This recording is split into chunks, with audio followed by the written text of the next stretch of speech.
সিঙ্গাপুরে ধুরন্ধর মুভির যে কি ক্রেজ! প্রত্যেকটা সিনেমা হলে রমিয়ে চলছে।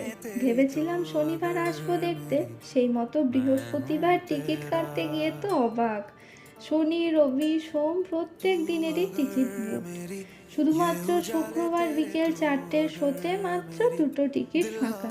কোনো রকম চিন্তা না করেই টিকিটটা আগে কেটে ফেলেছিলাম। আর কি লাইন পড়েছে হলে ঢুকতে, সেটা দেখে তো আমরা অবাক।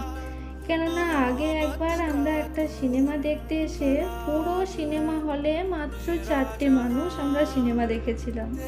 তাই সিঙ্গাপুরে হল ভর্তি মানুষের সাথে সিনেমা দেখার অভিজ্ঞতা আজই প্রথম হবে। সিনেমা দেখা হয়ে গেল, 4.25 ঘন্টা সিনেমা।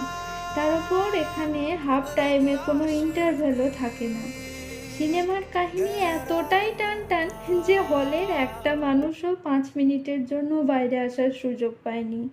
সিনেমাটা আমাদের তো দারুণ লেগেছে। যারা দেখেছেন সিনেমাটা একটা কমেন্ট করে জানাবেন কেমন লেগেছে। প্রচণ্ড খিদে পেয়ে গেছিল, তাই ম্যাকডোনাল্ডসে চলে এসেছি খেতে।